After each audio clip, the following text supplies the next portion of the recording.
Hi guys, today we'll be discussing about the topic erythropoiesis. Okay, so what is erythropoiesis? Erythropoiesis is the process of formation of RBCs, that is a red blood cell.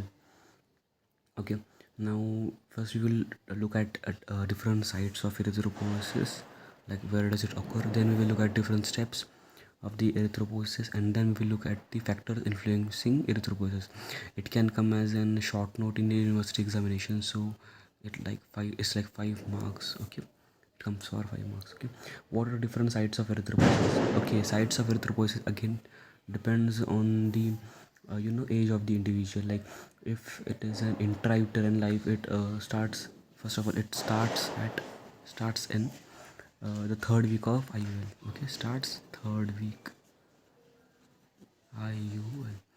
Okay, it starts in third week of IUL. From the third month of intrauterine life, erythropoiesis takes place in the liver and spleen. Okay, easy. Now from the after the fifth month, the fetal bone marrow start producing RBCs. Fifth month, fetal bone marrow start producing RBC, that is they perform the process of erythropoiesis. Okay, now at birth the bone marrow becomes the only place of erythrocyte production. Okay, at birth only bone marrow, it is the only site of erythropoiesis. Okay, now different stages of erythropoiesis, these are the sites. Okay, and now various stages. Okay, first is pluripotent hematopoietic stem cell. Okay, what is the meaning of pluripotent cell? Now we know that all blood cells are produced from the stem cells. All blood cells are produced from the stem cells, and now they have the cells which have the capacity to capacity to form different types of blood cells such as RBC, WBC, platelets are termed as pluripotent hematopoietic stem cells. Stem cells means cells that produce our blood cells. Pluripotent, multiple potent, like it can give rise to. Okay, easy till now. Now PBHSC, pluripotent hematopoietic stem cells, give rise to your committed stem cell. Okay, they are committed now, means they are going to form only the RBC, not any other blood cell. Okay, then progenitor cell, then the pro-erythroblast. Pro means primitive form. Okay, erythroblast, it is the RBC. Okay, pro-erythroblast. Then it is early normoblast. Then what comes after early? It is intermediate normoblast. Okay, sorry, normoblast. Then it is late normoblast. Easy. Then you form the reticulocyte, which is also known as the the immature erythrocyte or the developing erythrocyte. Also you need to remember that erythrocyte percentage in our bodies, in our blood, is 1 to 2 percentage. Okay, so now we will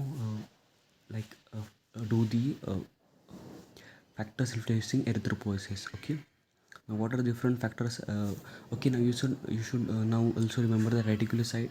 This our reticulocyte is a flat disc shaped non-nucleated cell, slightly bigger than the mature RBC. You must remember that the size keeps on decreasing till the formation of erythroblast, that is a mature RBC. Okay, erythrocyte is a 7.2 micrometers in diameter. Okay, we all know that it is biconcave disc like shape. Okay, the process of erythropoiesis takes 7 days. You must also remember that it takes 7 days for the process of erythropoiesis. Okay, 7 days, not months. Okay, and we also know that the lifespan of an RBC is 120 days. So these two numbers you should remember.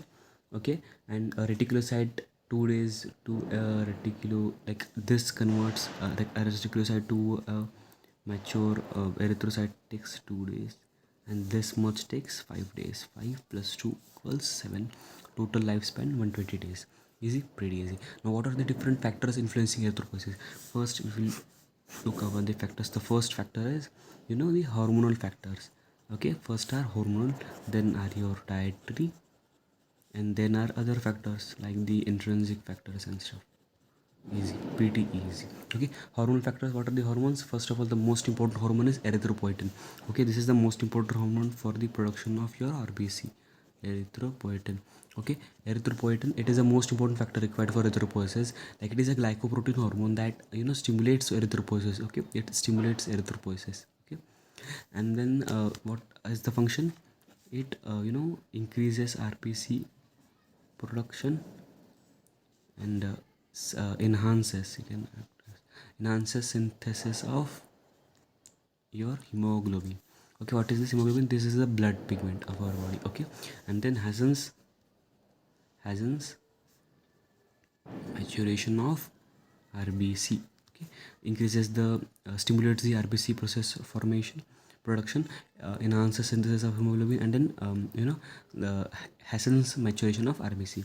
Okay, now androgens, that is the male hormones, stimulate erythropoiesis, and therefore men have a higher count of RBC as compared to women. Okay, this androgens stimulate versus estrogens is the female hormone, has an inhibitory effect on stimulatory inhibitory. Hence male have higher hemoglobin content and RBC content, and females have a less compared to the men have less the RBC count. Okay, then hormones other could be like the thyroxine, cortisol and stuff. Second is thyroxine, your cortisol, and probably your growth hormone is also there. Okay, and then is the dietary fibers. What comes in dietary fibers? Vitamin B12 and folic acid. Vitamin B12, folic acid. The deficiency of iron leads to hypochromia. Okay, that is a decrease and also a decrease in size of RBCs. Okay, and vitamin B6, vitamin C, copper and cobalt act as a cofactors for your erythropoiesis. Okay, and intrinsic factors is produced from the parietal gastric mucosa. Sorry for the disturbances. It helps in the absorption of vitamin B12. Okay, now I'll show you the flow chart.